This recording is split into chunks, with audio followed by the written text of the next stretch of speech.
We are the ones who don't know what we're fighting for. Give us a gun and send us all off to war. We are the ones who grow up in violent homes. We are the ones who don't know what's right or wrong. I know.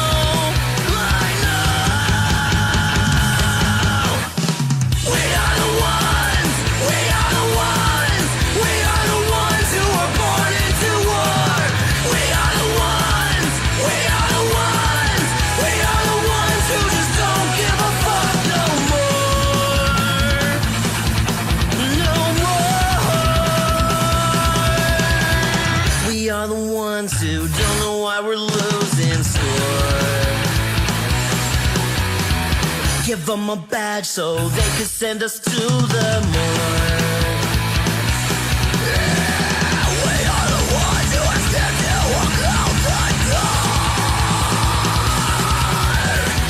We are the ones who don't know what we're dying for. I know. We are the ones. We are the ones. We are the ones who were born into war. We are the ones. We are the ones. We are the ones who just don't give a fuck now. We are the ones. We are the ones. We are the ones who were born into war. We are the ones. We are the ones. We are the ones who just don't give a fuck no more. No more. Get off his fucking neck. Oh, that makes you know.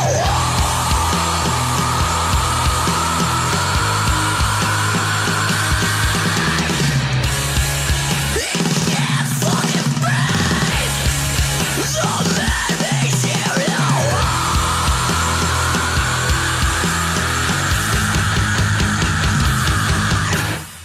We are the ones. We are the ones. We are the ones who were born into war. We are the ones. We are the ones. We are the ones who just don't give a fuck now. We are the ones. We are the ones. We are the ones who were born into war. We are the ones. We are the ones. We are the ones who just don't give a fuck no more. No more.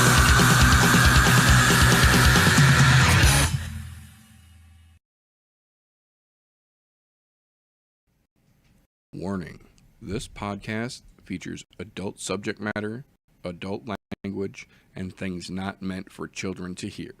Viewer discretion is advised. You've been warned. What's up, all you MAGA bootlickers and libtard commie cucks? This is Uncle Fuckboy's Electoral Bang Bus. Welcome to the most hot political podcast on the web. I'm kidding. I promise you, I'm kidding. If you haven't turned away yet, thank you for laughing. If you have turned away yet, you'll be embarrassed later. But welcome, ladies and gentlemen, boys and girls, children of appropriate ages, to the latest episode of the I'm No Joe podcast, the show where every armchair quarterback can feel like Eddie Bravo. Today, as like most days, I have got Slow Bake 420 and Golf T Vapes here with me to break down the shit talking and shenanigans, the fight announcements and fuckery, all of the important combat sports news that has trickled down the MMA pipeline since we saw you wonderful folks last. So before we get into too much of the insanity that we have coming up this weekend and some of the insanity that went down last weekend, first and foremost, gentlemen, how the fuck are you two doing over there? Still in fucking recovery mode, man, but glad to be back and kidney stone free. Knock on wood. Right, no shit. Feel the same way. You know, it's been a kick in the balls kind of week for most of us. Tired, ready for the weekend, pushing through. Glad to be here with you boys, like always. Hell yeah. So normally we jump right into news and recent events, but this week I want to take a little break and deviate from the norm just a little bit, just because there was so much fucking craziness that unfolded last weekend. So I wanted to have a quick little almost pre-show discussion with the people here for us. Kind of two sides of the MMA championship coin were both on display last week, in my opinion, in the co-main event and the main event. Rose versus Aaron and Brandon versus Amir. I'm kind of curious what you gentlemen think here, because it very much looked, at least to me and to a lot of people that I've seen, that co-main event, like that was very much the same Rose that we saw in the Carla Esparza fight, which is kind of why we got a very similar ending, if you will, to that Carla Esparza fight. That it might be that point where Rose's best days might actually be behind her at this point, as weird as that is to say. I'm not gonna lie, I was in the trenches with fucking kidney stones last week. I didn't watch it, so I can't put any input on it. Fair enough. Fair enough. Fair enough. The way you put it, in my opinion, watching the fight, I thought Rose came out looking good. Agreed. Like, I thought she took the first couple rounds in my eyes, but as the fight went on, Aaron just took over, and then she started to dominate. Rose looked like she didn't want to be there anymore. It was like, that's how I took it. She was there at first, but once it kept going on, she lost that fire. But that's how I felt, similar to what you said. Fire's been gone for a minute for whatever reason. I felt that way with that last fight she had with Wei Lee, and how she approached that fight, trying to play it safe and really just hold her down to the ground. Right, not finish, or not work for a finish at least. So I feel like that's where it started in the past few years. She just tried to play it safe. She knows she's towards the end of the career. She's made a lot of money too. She's probably set up for life. Right. She just rather not get seriously hurt, but still continue to make those paychecks. Yeah. Just the honest agree. truth. I agree. I think the best way that I heard it put this week by somebody was Rose has lost the will to fight to win, and now she just fights not to lose, it seems like. And it sucks, when, especially when you've seen somebody do as much as we've seen Rose do in her time in the UFC. She's reached some fucking mountaintops that very few, if any, other women will ever be able to fucking duplicate. But that being said, Father Time wins every fucking battle when you're a prize fighter, period. That being said, though, on the opposite side of that fucking coin, then we get a main event, and I have been screaming it into every microphone and fucking camera that I have had the chance to for a long fucking time. I still have yet to have someone actually be able to explain to me how the fuck Amir Albazi even got that fight with Brandon Moreno. Yes, he has won the fights that he has been in for the most part in the UFC, but none of them have been even remotely close to earning him a shot at someone the likes of a Moreno. And then we get in there last weekend and we see exactly that. We see vintage Brandon Moreno. We see the guy that gave Figgy Smalls the hardest fucking test of his goddamn career, and that dude is a genuine bona fide record holding fucking world breaker. So we get in there last weekend in the main event, and Amir Albazi just cannot get anything fucking going from the beginning of that fight. Brandon Moreno looks like that classic fast moving, ever fucking elusive striker that we've always seen him fucking be. His takedown defense was on fucking point. Anytime he did actually touch the canvas, he bounced right the fuck back up and was a dangerous fucking threat again from the feet. Do you guys think that Moreno should get back into the title picture with that fight? Does he get the winner of Pantoja versus Asakura, or does he need another win even after 50-45ing Albazi last weekend? Well, based off the scorecards, like I said, I didn't get to watch the fights, but based off the scorecards and trusting you guys, is you guys kind of follow along the same lines I look at fights. Yeah. If you're blasting the shit out of somebody that bad, yeah, give him another shot at it. I mean, he had a good run there. He beat somebody who a lot of us thought was going to be unbeatable to take that championship, and so I say, let him run. Give him another crack at it. To be honest, I think he's deserving of it. Yeah, I'm inclined to agree.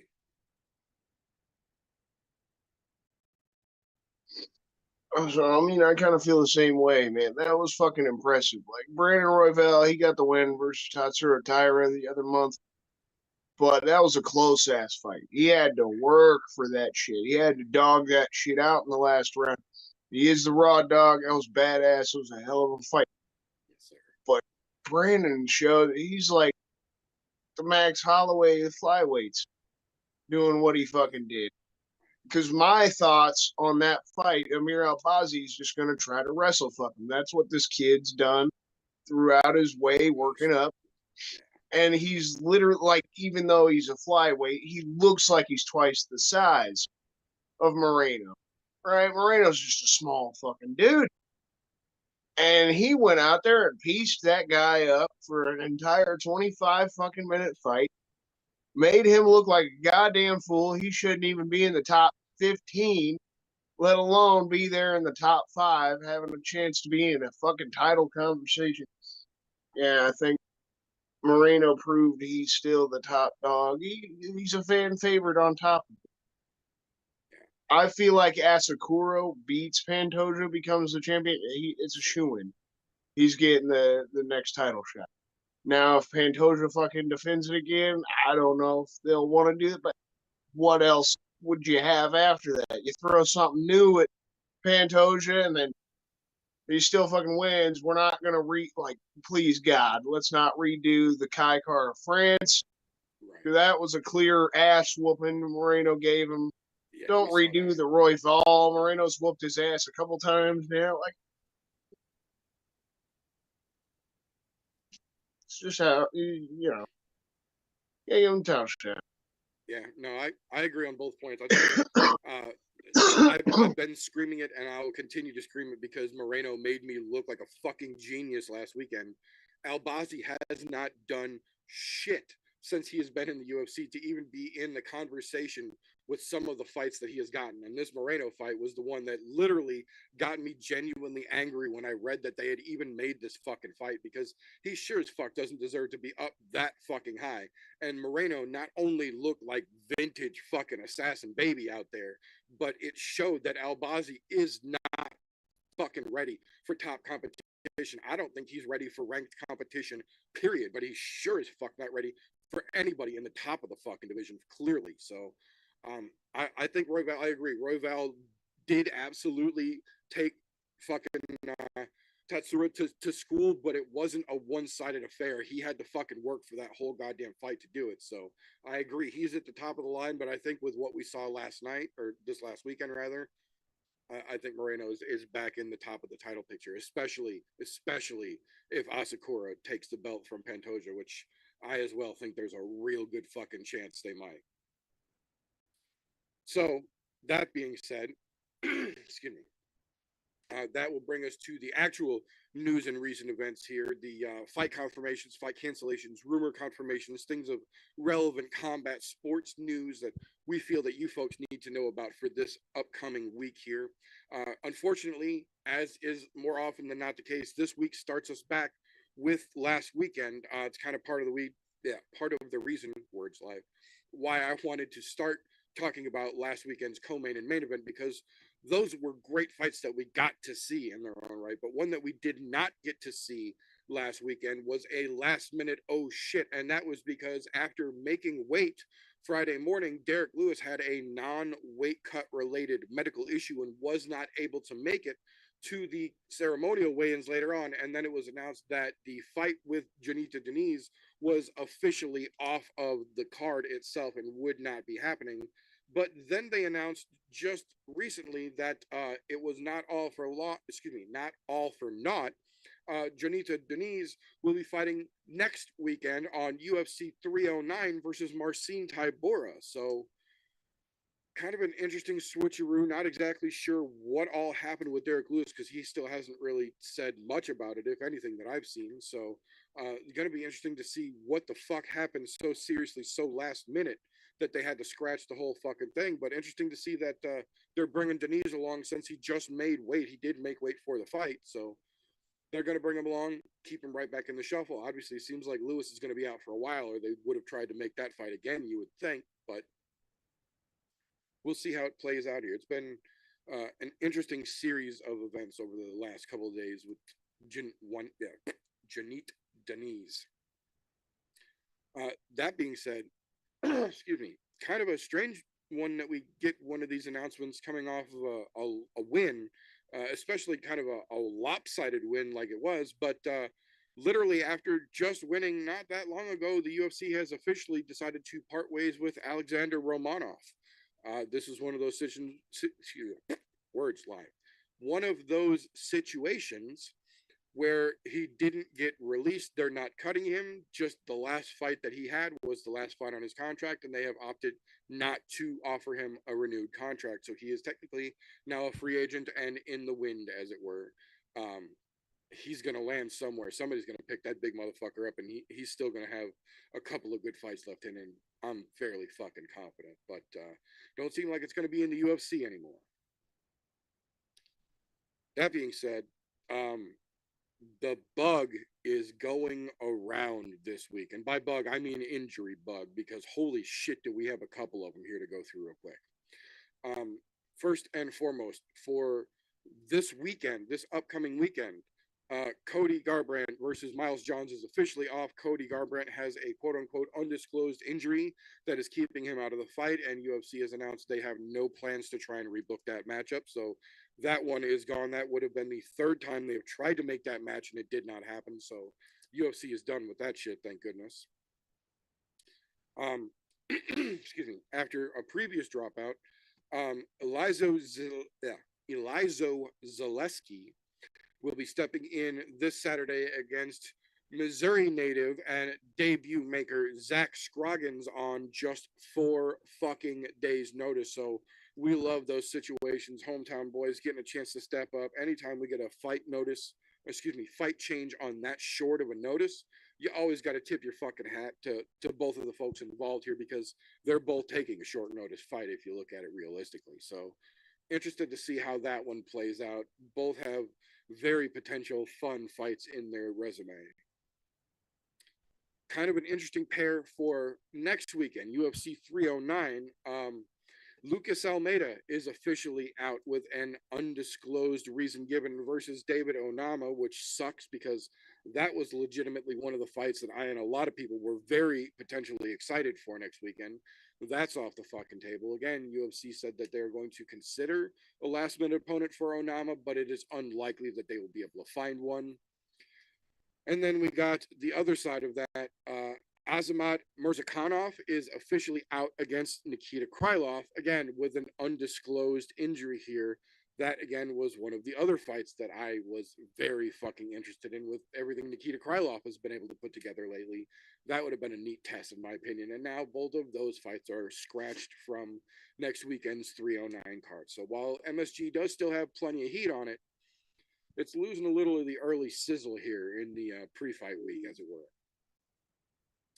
That being said, we do have kind of a less impactful but still shitty announcement coming up for the final card of the year, the UFC Tampa card on December 14th. Tracy Cortez is officially out of her fight against Miranda Maverick with, you guessed it, an undisclosed injury. UFC has said that they do not have any intention to try and rebook that fight. They will try and find Maverick a replacement fight in the meanwhile, since they still have a little over a month. The other side of that is we got our main event for Tampa. The final UFC fight of the 2024 calendar year will officially be Ian Machado Gary versus Joaquin Buckley. Very sensible fight to make. I don't know if it was worthy of being the final fight of the year, the final main event of the year, but the fight itself does make sense in terms of everything going on in that division. We'll see if it can hold a candle for the final main event of the year. I highly doubt it. That being said, jumping back just a week before that, the final pay-per-view of the 2024 calendar year for the UFC has a so delectable fight just added to it this week. The Nate train rolls on, baby. Nate Landwehr versus the Korean Superboy Doo-Ho Choi has officially been added to the UFC 310 roster for that December 7th card at the T-Mobile Arena in Las Vegas. That is one of my favorite fights I have seen them announce for that card so far. That pay-per-view is pretty decent. That fight, in my opinion, makes it a little bit fucking better. So very, very fucking cool in my book. Got a couple going forward into the new year. The first big one here, Ketlin Vieira officially stepping in against Macy Chazon for the February 22nd date, location and main event for the card still to be determined, but that is a fight that everyone has been waiting to see if they were going to rebook it, and if so, where it was going to be. Contracts are officially signed. February 22nd, it will go down wherever that card ends up being. Couple of weird ones here to close out the news. Ultimate Fighter 33 has officially been announced. They will be doing the casting November and December of 2024. Virtually no physical tryouts for this upcoming season whatsoever. All virtual, which is a little bit odd for a show about fighting, but you know, UFC is going to UFC. That being said, it will be kicking off in the beginning of next year, filming starting in late January. This season, they will be picking up welterweights and featherweights. Interesting to see how that shakes loose. Both of those divisions could obviously use some fresh blood, so not a bad set to pick from, but weird that they're going to try and do it this way. After what everyone saw in Abu Dhabi, we got official confirmation this week.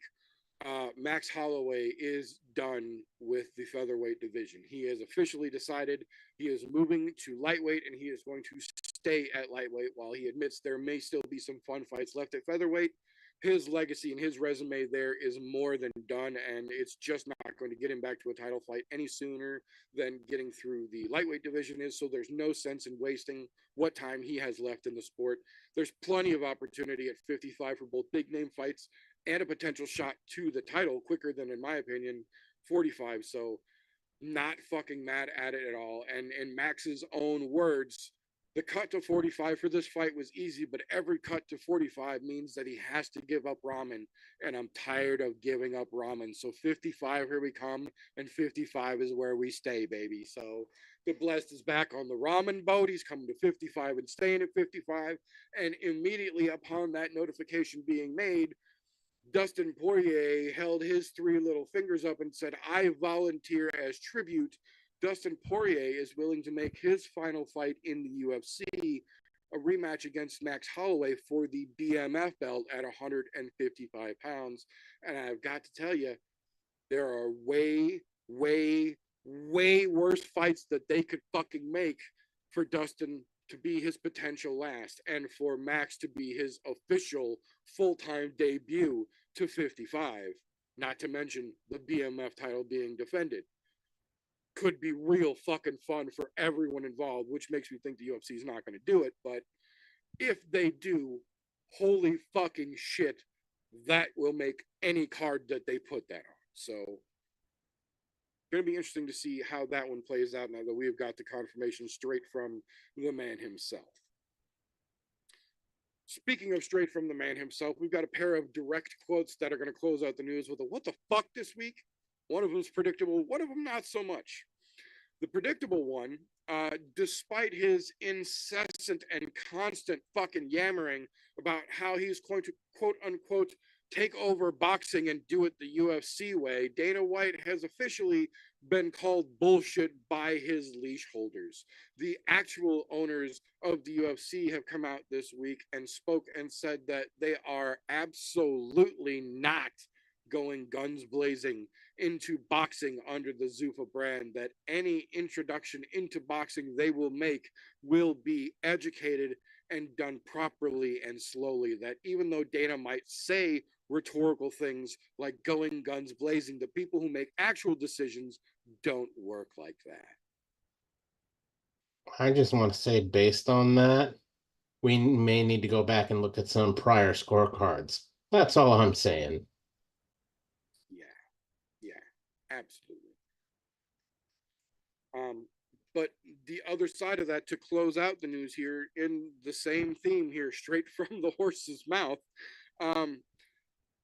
PFL fighter Tom Breeze has come out in an interview and talked about how his debut in the PFL ended in a 70-second oh shit ass whooping of epic fucking proportions against current champion Rob Wilkinson. And he's kind of given a little insight into why that might have been, that apparently he was feeling those big light pressures in fight week going into making his debut and was out partying every single night. And the day of his fight with Rob Wilkinson, he had eaten a quote unquote handful of magic mushrooms and was tripping his balls off in the cage and was surprised they let him fight to begin with.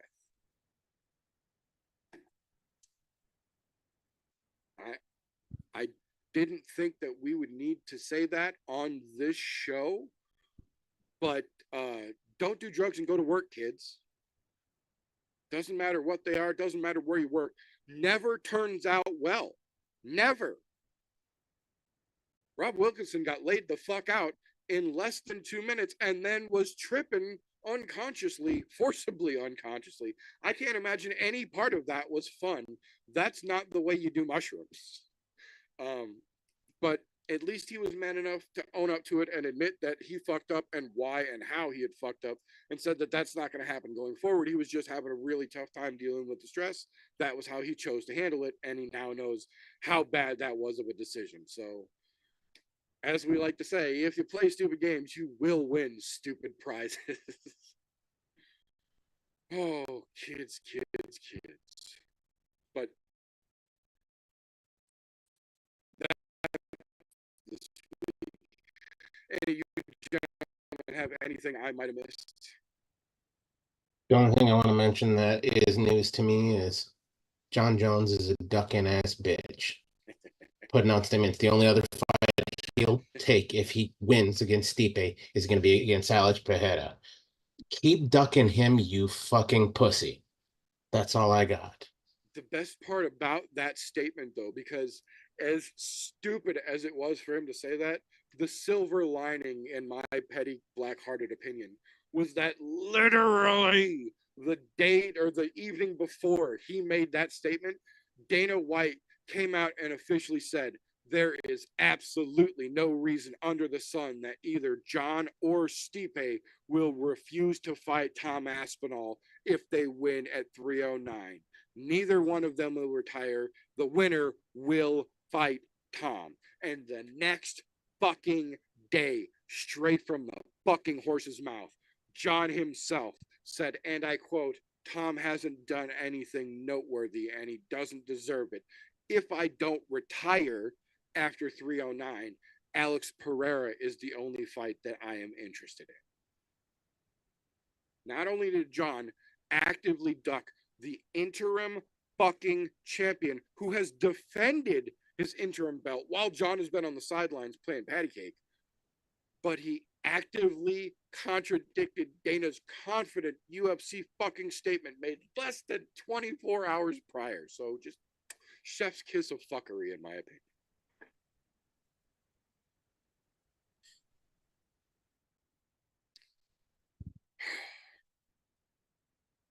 That being said, that'll bring us to a point here where if you've been watching combat sports for any significant period of time, you tend to start to learn what you like to watch, when it comes on, where and how to watch it, and you start to develop a metaphorical set of blinders, if you will, here. Start to lose the punchy forest for the kicky trees, if you will. Luckily for us here on the show, we have ourselves a bona fide young person that's ever so vigilantly out there, just delicately fingering the pulse of the MMA world to help keep us abreast of all the names that are going to be names before they get to be names in a little segment that we call Slows, Cans, and Contenders. Appreciate you, bro. So, like always, you gotta start with the fucking trash. There's a good bit of it. Cody Garbrandt threw himself in the trash. I had him in the cans, but he took care of himself for us. Even though it's kind of sad to lose that fight. I wanted to see Miles Johns whoop his ass. Don't get that. Couple fights, though, I want to throw in there. Tresean Gore versus Antonio Tricoli. I mean, I kind of like Trayshawn Gore. I feel bad for the kid too, all the injuries he's had. I don't like him as a fighter, I like him as a person. The face palming that TJ's already doing, just make that clear. I like him as a person, personality, right? You just feel for the kid. He's a man of God, the kid wants to make his dream happen. He's not that good of a fighter, let's just be honest. And life hasn't dealt him a good hand the past couple years. He hasn't fought since 2022. He's going to maybe win this one because Dracoli's a big old bag of shit, no different. But the fight itself ain't going to be nothing worth watching. Throw that in the trash. I did have the Dalby versus Dos Santos fight in the trash. Dalby had to pull out. Now we got Zach Scroggins fighting Dos Santos. So I don't feel like that fight's going to the trash because I think Scroggins is going to fucking have himself an impressive debut throwing that kid on the contender spot. He's the kid to look out for. The fight's a little more interesting to me now because I think he's got a chance to go out there and whoop Dos Santos' ass, have an impressive debut, and I'm always going to root for the Missouri and Kansas City boys. Fucking one fight to throw in there, though. This could be in the Schrodinger's contender spot that meters coined, right? The Simmelsberger and Radke fight. They could go out there, slug it out, beat the holy living shit out of each other. But both of them have proven that they're pretty hot and fucking cold, and they could just go out there and pussy it up, and it'd just be a pretty boring watch. So you could put it on the fence, but I'm leaning more towards the shit side of things because Semi has not looked good lately. He's a tough motherfucker. That's the best thing I can give him, but he's not looked good. So I threw that in the trash. You got Cody Stamen. You throw him in the fucking trash. I think he's going to get his fucking ass whooped.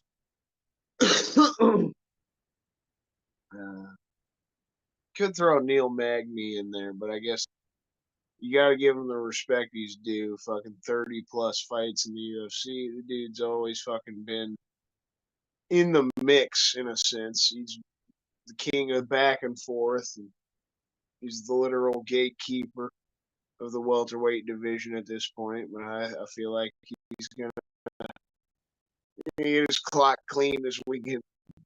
It's getting closer for him to call it quits. So.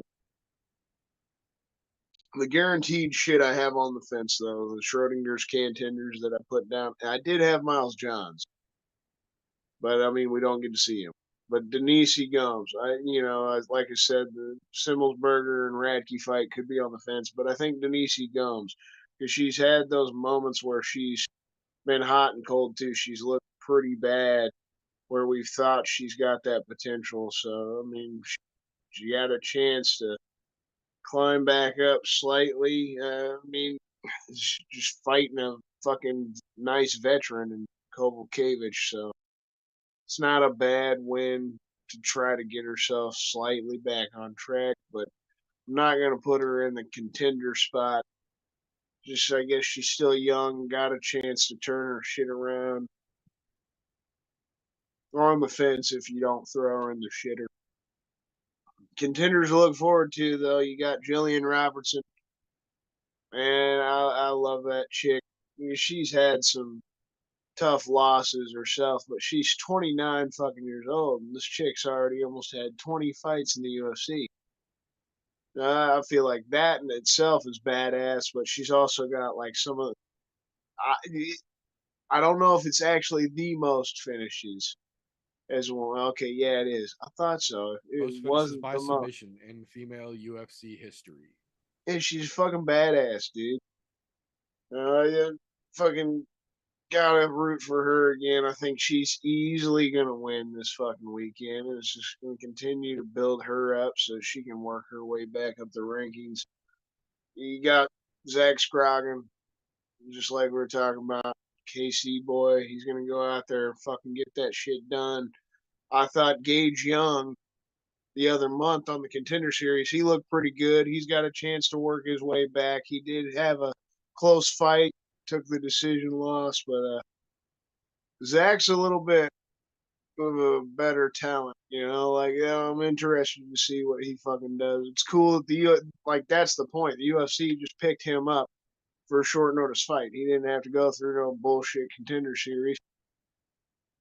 We'll see what he can fucking do. Yeah, and that also kind of guarantees he'll get another chance at it. Most of the time, they at least give you like what, a 2-fight fucking deal on some shit like that. So even if he loses this short notice fight, he'll probably at least get another shot. I got a feeling, Dos Santos is gonna be in for a hurt. You got Carlos Prates. This kid's fucking.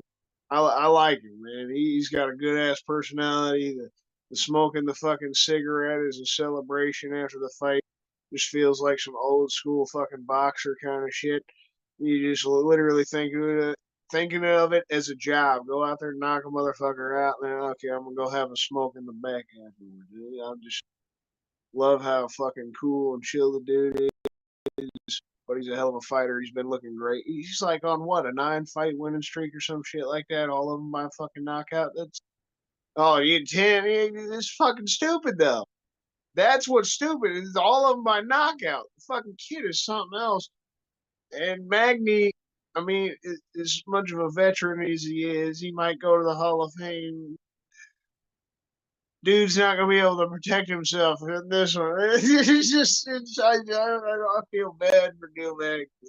He's on the older side. Dude's just gonna get laid the fuck out. Like I said, 30+ fights in the UFC. That you got that war damage on you too, man. I don't think there's any chance in hell. I do have Rainier de Ritter in there too. It could be questionable to y'all. I know he fucking lost his last couple fights and won championship, but now he's in the UFC. And at least in this sense, I think he's better than most guys in that middleweight division. We'll fucking see, obviously, this weekend how he does against a legend in himself, Gerald Meerschaert. They're two grapplers too, so it could be fun. If you're a jiu-jitsu guy, you're gonna fucking enjoy that shit. They're definitely probably gonna be rolling around, and it's gonna be a fun sight to see. Ritter goes out there and dominates Gerald Meerschaert. That's gonna be impressive. They're gonna throw him up there. He might overpass the Bo Nichols situation real quick. And Bo's been getting slow rolled. We'll see. That's the only guy I think would stop him. They throw him at Bo or some shit. They meet each other along the way. Fucking.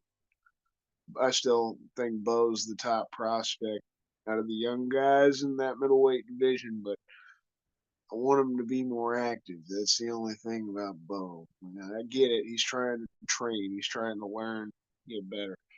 But you guys might question it, but I think Ritter will at least look good this weekend. There's a lot of guys he could easily beat in the UFC. Now, once he gets to the top spot, that's where it's more of a fucking question. I don't know if he could beat the Bobby Knuckles or Sean Strickland, Drickus, fucking Hamzat. I don't know about that. But I know he could beat Kevin Holland's ass. And he could beat Marvin Vittori's ass. As much as I'm an Italian and love Marvin Vittori, just got to be honest. Love to hear what you boys got for this fucking weekend, though.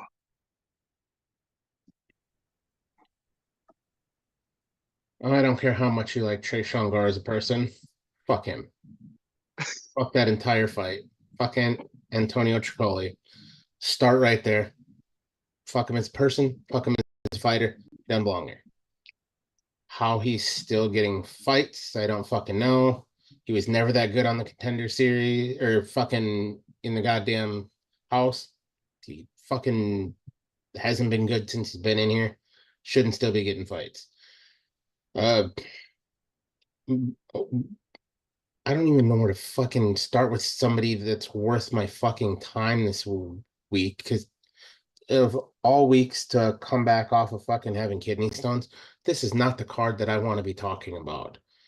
I'm more looking forward to fucking a couple weeks from now when we fucking get a pay-per-view. That's and even that one, subpar. But much better than this. But to agree on a couple of things though, Jillian Robertson, she's got a lot of potential. The only thing I wish that she would do better is work on her striking. Because if her striking got better, she'd be a lot more dangerous of a fucking fighter. And then there would be that potential to see her go into a title fight. Right now, without the hands, I don't ever see her getting a title shot. Love her as a fighter. Fucking throat cuddles for days. Fucking get it, girl. Um, that fight as a whole should be interesting. Um, Another one that I think I don't know if you skipped this on purpose, but needs to be thrown in the trash is that co-main event. How the fuck is Ricky Tercios and Bernard Sopas the fucking goddamn co-main event? I didn't know they made that the co-main event after Cody Garbrandt got pulled out. That's the only reason I didn't throw that in the trash. Hands, both of them. Tercios lost to Pan Face himself. Bernard Sopas, one fight in the UFC, lost. Yeah, he You're got knocked the fuck out, right? Yeah, that was that fight against Vinicius Oliveira. He got the fucking knee right to the dome piece. Yeah. and then as far as the main event goes this weekend, guaranteed you're seeing a change in the guards. Neil Magny got knocked out in the first round of his last fight. Prates is just fucking killing everybody, murdering them. And like you said, just wants to go have a smoke. That's all he wants to do, fight and smoke. So he's gonna smoke And Neil go take care Magny, of his and then he's mama gonna too. go That's smoke. the other reason I love the dude. Dude's a fucking family man. That's all he does. He still lives with mama just so he can take care of his mama. He's a fucking badass. Yeah, in fact, as much as I hate to say this, I think we're going to see the changing of the guards as far as gatekeepers are concerned.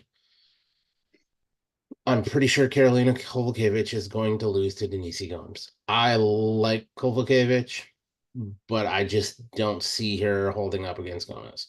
Um, and Neil Magny, yeah, legend in his own right for as long as he's been around.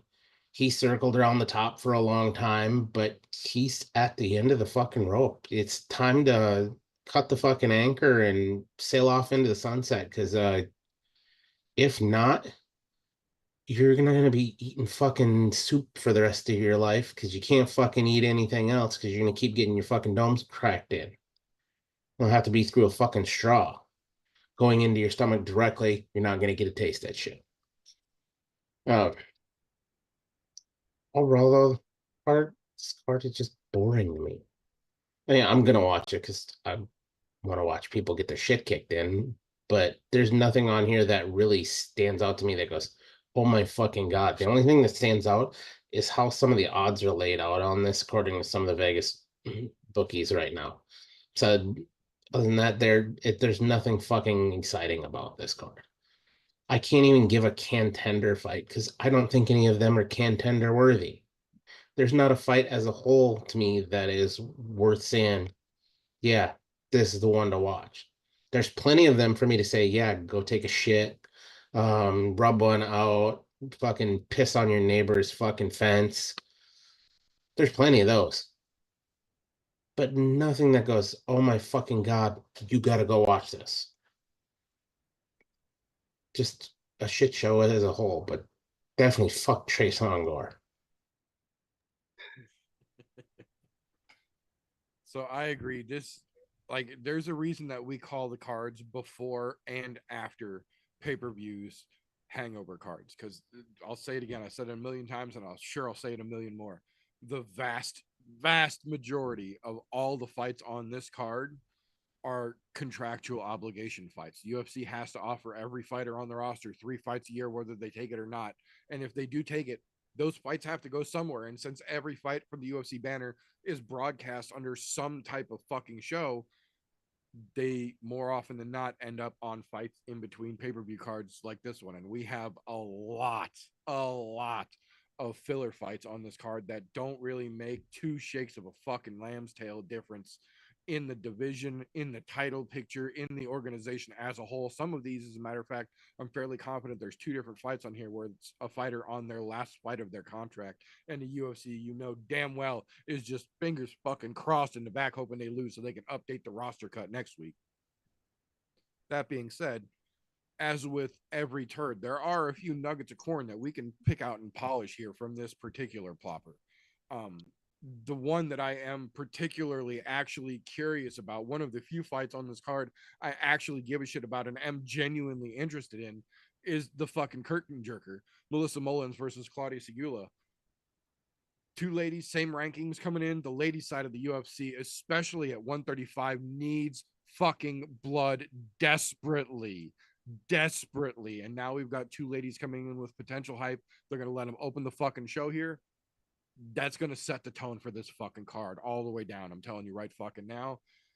It looks so far like it should be fun because it's also a ladies 135 fight. There's always that possibility that the first 90 seconds are fun and then the rest of the fight is fucking cringeworthy, but not quite enough for me to give it a full contender status. I'm interested in, but I'm not quite going to give it contender status. So I just want to say that there is interesting fights on here. There is one that I will give full contender status to, and it was mentioned earlier, and that is GM3 versus Rainer de Ritter. And it's for this reason here. We know that GM3 is a perennial contender. That man can come out and blow your fucking arm out of socket in 90 seconds, or he can give you the most boring 15-minute fucking picture booth fight you've ever seen in your fucking life. He's capable of both. We've seen it multiple times. Rainer de Ritter, on the other hand, yes, he lost his last 2 fights, but there's a very important asterisk that needs to be put next to those. Both of those 2 fights that he lost were A, title fights, and B, title fights in 2 different weight classes against the same fucking guy in Anatoly Malikin, who is currently ONE FC's 3-division champion. First in any major organization, Anatoly Malikin is the one to do it. He's the guy that Rainer de Ritter lost his last 2 fights in 2 different weight classes to. So Rainer de Ritter is very, very capable. In my opinion, he was just trying to fight too many big dudes, and heavyweights started to get some legit heavyweights. And so he had to start cutting down. And by that point, he had already spent too much time big, and the cut was a little rough on him. 185 seems to be where he does his best work. So, in my opinion, this should be the best version of Rainer de Ritter we're going to get to see, especially with how pissed off he was that he wasn't getting enough time fighting over and one. And then he went to Saudi and did all that shit, and now he's in the UFC.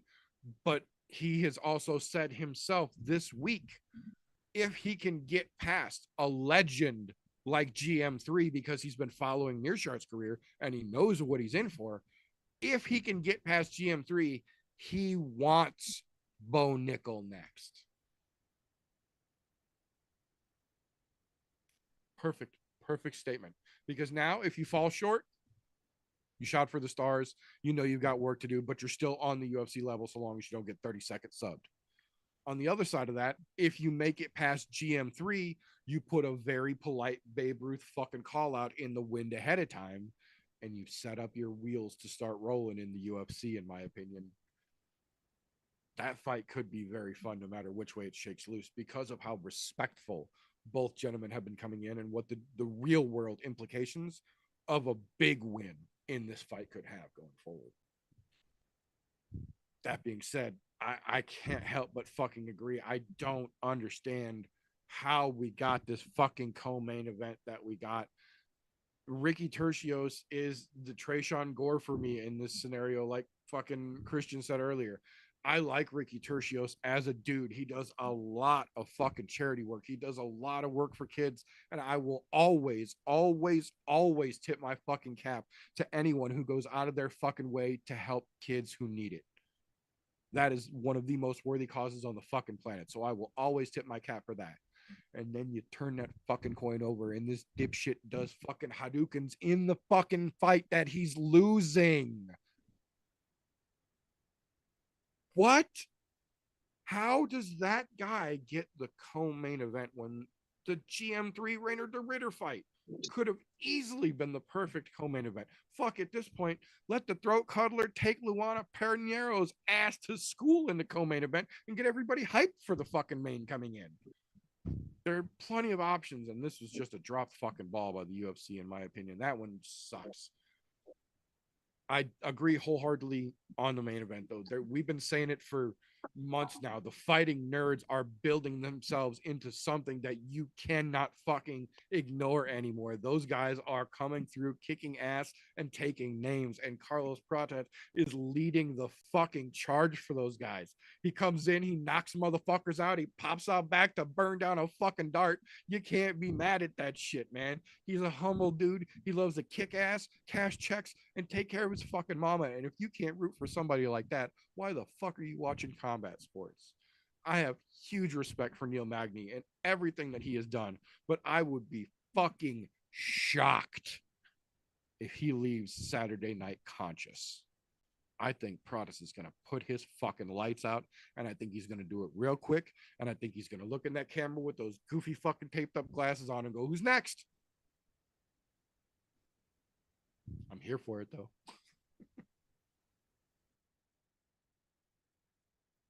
So am I. That's the one and only thing I'm really genuinely excited about this weekend. We'll see how it shakes out, though. Hopefully we get fucking surprised by a couple things. Appreciate you, boys.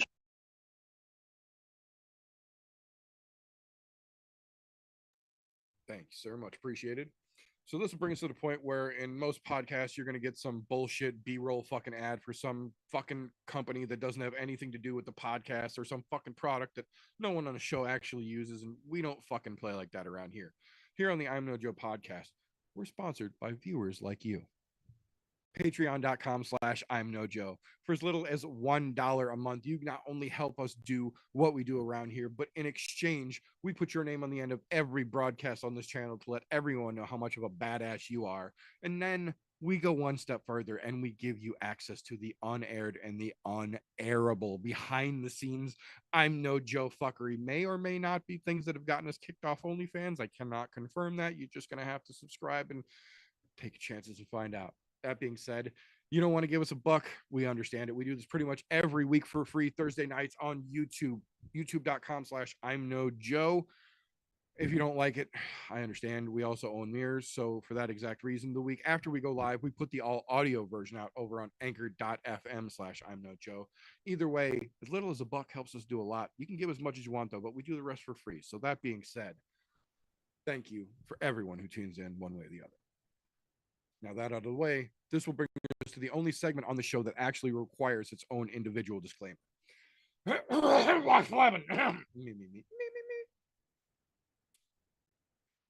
Tapology.com does not in any way, shape, or form support, sponsor, or endorse the I'm No Joe podcast yet. That being said, Tapology does offer you the option to go onto their website, create a free account, and make fantasy-style MMA picks. They even let you make groups on there. So we made one. We call it ImNoBookie, all one word, or Group 965, however you need to find it. It is open to the public. You are welcomed and encouraged. Make yourself an account, join the group, and let us know who you are so we can hold your picks accountable with our picks in a segment that we call Tapology with TJ. All right. We're just going to rip the fucking Band-Aid off. I'm going right into last week here. Unfortunately, guys didn't know I had kidney stones last week. So, me being all hyped up on Vicodin and in a whole lot of pain, my picks were absolute garbage for the Moreno Albazi fucking card. Absolute shit. Fucking tripped over my dick. Didn't even feel it because I was high on Vicodin. Decided that wasn't enough, so I ran it through the meat grinder. Still didn't fucking feel it. Took the bottom fucking spot. 6 of 13, so sub 500, which really fucking sucks because I was the only one in the group to go sub 500. Everyone else well over the 500 mark. And a significant kudos to Vindog the Booty Hog for taking the fucking win last week. Hitting that fucking 11 of 13 correct. He was fucking on one last week. Donna was not far behind him with 10 of 13. She was only fucking like 15 points off, and that's because she did manage one actual perfect pick in there. So um, overall, though, hats off to everybody in the group, minus myself, because no, I screwed the pooch. I was not really paying attention to what picks I made last week. Not gonna lie, I just did them so I didn't get goose egged. So with all that being said, if you haven't joined Tapology, know that it is free. I know y'all motherfuckers like free shit. I like free shit. Come over, join us. Group 965. ImNoBookie. We'll pat you on the back when you do well. We'll talk shit about you when you do poorly. Speaking of talk shit when you do poorly, I do want to recognize that it is not just a Donna and Don situation of possibly shitting the bed now. We have their son in the group. You guys will notice him as an ND Boone. Name's Nick. Nick was down there with me, even though he had 8 of 13, but it was just couldn't get a fucking decision or a perfect pick to save his fucking life. So he only got me by 25 points, and I had 2 less fucking picks right. So that tells you something.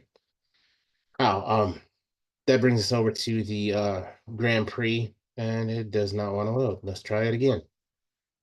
All right, there we are. Into the Grand Prix here. Right now, Donna is leading the pack. Fucking 1,240 points. Christian not far behind, 1,105. Vindog with that exceptional performance this week brings up the 3rd spot and 1,095. Myself bringing in the 4th spot, 925. Meter coming right behind me at 875, and Don sitting at a lowly 830 in the bottom spot. Now, with that being said, we do have quite a few events left to go, because this has it listed through the February 8th. It looks like we never got that changed, so we're going through fucking February. So we got about 8 or 9 more events to go, so there's gonna be a pretty long Grand Prix, so anything can fucking happen. I kind of like the length of this one. Having all those extra events gives a chance for that leaderboard to really show who's done well over that length of time versus who just got lucky a couple weeks. Oh, no. Join Tapology, Group 965. ImNoBookie. Let us know who you are. We'll get you in there. And if you don't want to let us know who you are, that's fine. Join the group anyways. That way you can at least see where you meddle with the rest of us. Now, so all that, we're going to move on to this weekend's very lackluster fucking UFC fight night. Ugh. But on the plus side, this being a very lackluster fucking card, we actually have quite a few that are not quite coin flips on the card, which is really nice to talk about because seems as of lately we've been getting a lot of fucking coin flips. Don't get me wrong, there are a few coin flips on here, but most of them aren't worth fucking talking about, so I'm not going to. I'm not even going to talk about the 200s, 300s, because there's some on here that are better than that.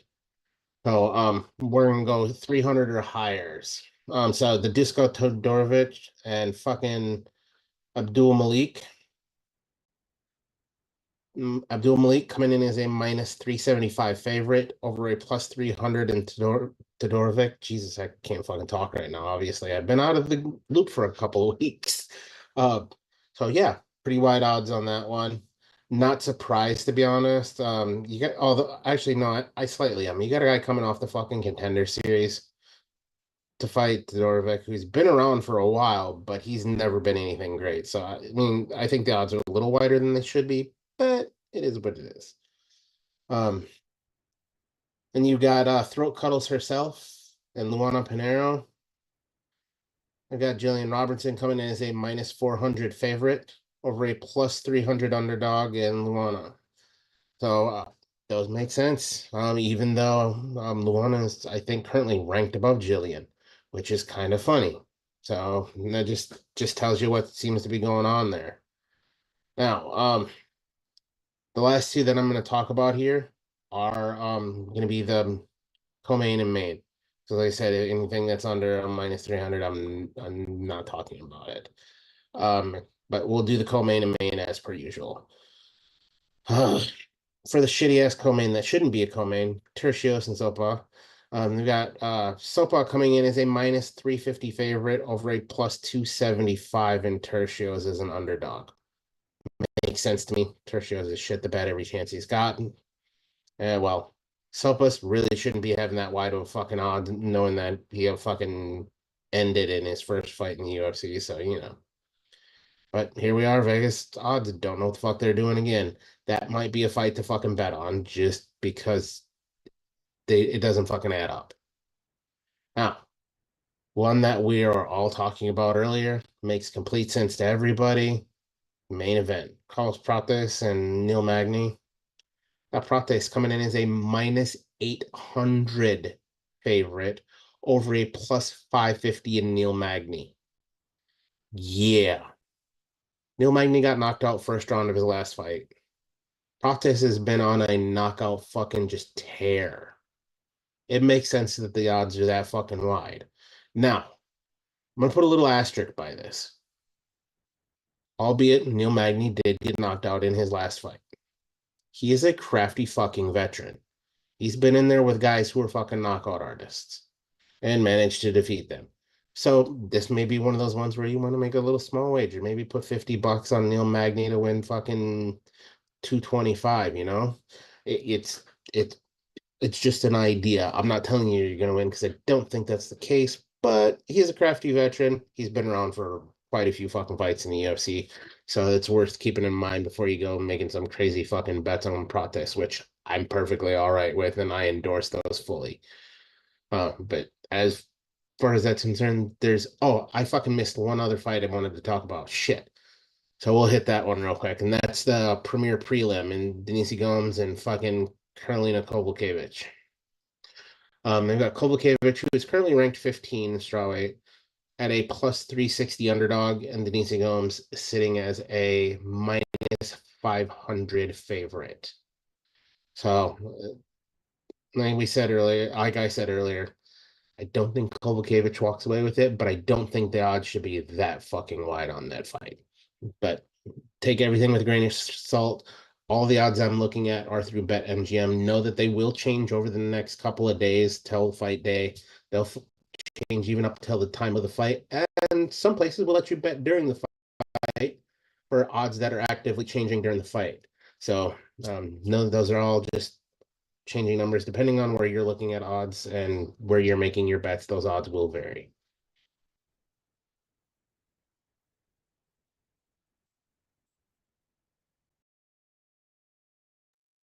Thank you very much, sir. Much appreciated. And as per usual, I completely fucking forgot. So before we get out of here, I'm going to give you guys the combat sports menu for the weekend because, as I say all the time, yes, we might run the show along the UFC scheduling, but that is not because we work for or give two flying fucks about the UFC or what they do. It's just that most of the rest of the combat sports world also builds their calendar around the UFC. So it generally tends to work out better that way. That being said, the UFC is far from the only game in town this weekend. We've actually got a couple of interesting cards this weekend. Starting off this weekend, first and foremost, as is more often than not the case, 169. This one over on Amazon Prime, going down Friday night at 8 p.m. Eastern, 7 p.m. Central Standard. The man that we just talked about a little while ago, Anatoly Malakin, will be taking on the monster himself, Rugrug.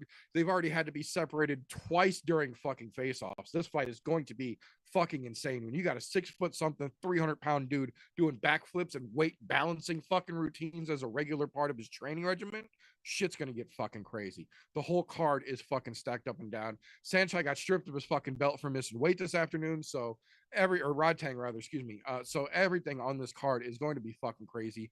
5 MMA matches, 2 kickboxing fights, and then 4 Muay Thai in 4-ounce MMA gloves. Those are fucking spectacular unto themselves. If you have Amazon Prime, watch that shit. If not, contact cousin Khabib. That being said, Friday evening, later on, 10 p.m. Eastern, 9 p.m. Central Standard Time, LFA 196. This is what we refer to as one of those UFC feeder organizations. Guys get cut from the UFC. They generally fall back to the LFA. The other side of that, guys that make their way up through the LFA, usually once they reach the belt, generally get the call from McNader and get pulled up to the UFC. Some of these guys you might recognize, some of them you won't, some of them you'll need to know because in the future, they're going to be some of those guys. The average casual will recognize a couple of names on this card. The hardcores are going to know about half the roster here. Pretty decent lineup overall to round out your Friday evening. That being said, we hop over to Europe for another European UFC feeder organization to start Saturday off. Noon Eastern, 11 a.m. Central Standard Time. So punchy kickies and mimosas if that's what you're interested in. Octagon 63. Hardcores are only going to know a couple on here. Casuals probably are not going to recognize many, if any, names on here. But if you need to see someone get punched in the face while you have your grilled cheese and your mimosa, this is where you're going to get that taken care of. Then to round out your evening, Saturday afternoon, 4 p.m. Eastern, 3 p.m. Central Standard Time is the kickoff of UFC Vegas 100. This is the 100th event that has been held in the UFC Apex, and thank the MMA fucking stars, it's the last UFC Apex card of the 2024 calendar year. They are on the road for every card from here on out to the end of the year. So that being said, we covered it a little bit earlier on. It's not the greatest card in the world, but there are some corn nuggets that can still be pulled out of this shiny turd that the UFC has offered us up on the Apex platter. So if you're ready for combat sports, there are plenty of combat sports ready for you this weekend. That being said, that is all we have got for this particular episode. But when we wrap it up around here, that is not the end of the fun, because tomorrow morning and pretty much every Friday morning, this guy, wait, where the fuck did he go? He's over there. He's over there. Yeah, he's over there. This guy over here and his other half dropped their podcast, the Slow Bake and Contemplate podcast, over there on Spreaker.com. Links to their podcast and their social media and their very own channel over on the I'm No Joe Discord server are all right down below in the description. No matter where you are seeing or hearing this, go click on that and tell those dudes how awesome they are. Appreciate you, brother. The fun never fucking stops. Once we get back to the best day of the week, hump day, around the same time we do this podcast, you gotta show that guy. I think I'm pointing the right direction. At least on my screen, it's just straight up. The fucking Golf T Vapes, man. You gotta go over to his YouTube channel, Foggy Fairway, every Wednesday night around 9:30. If you're into vapes, you want to learn some new mixes, some fucking recipes, you just want to chill, have a good time, pop in, show the brother some love, and check everything out that he does. All the fucking links should be down below for him as well. Thanks, sir. Now, if you were unaware, meter does in fact do many things, multiple things, some may say, lots of things. More than, I'm just saying, you can swing a cat around and you'll fucking hit something that the meter's done. That's for you southern folks. You'll all understand that. If you go down below, there's a couple of links. There's Linktree / the meter does many things. Linktree / I'm No Joe. That'll take you to all of the many things that the meter does do. If you feel you got some downtime and you're not sure which one to watch, go click around there. There is plenty of content to fucking intake. Go do it. It's worth your time. Thank you very much, sir. Much appreciated, as always. So for those of you who are unaware, we do this pretty much every Thursday. There are fights to talk about live on youtube.com/@ImNoJoe. We do it pretty much every weekend. There are fights to talk about here. If you cannot or don't want to catch it live, the replay does stay up on YouTube. But if you don't like that, I understand. We own mirrors. The week after we go live, we put the all audio version up on anchor.fm/ImNoJoe. That goes out to your podcast consumption platform of choice, Google, Apple, Spotify, everywhere. It's all out there. It's all free. You are more than welcome to consume it. If you like what we get up to around here, please consider giving us a thumbs up, subscribing no matter what platform you're on, and make sure your notifications are turned on so you don't miss an episode of the show. The other side of that coin, no. If you don't like what we get up to around here, first and foremost, what the fuck are you still doing this deep into a podcast you didn't enjoy? Give us a thumbs down and go fuck yourself. We won't even dispute it. That being said, that is all we've got for this particular episode. So until next time, boys and girls, remember, don't let ignorance stop you. You can root for anything. Unless it's democracy, apparently.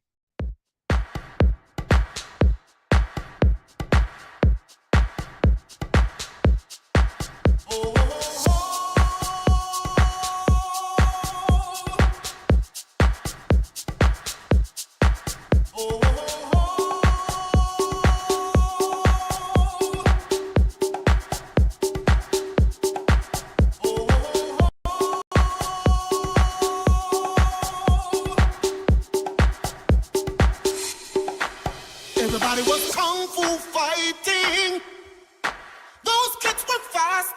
lightning. In fact, it was a little bit frightening.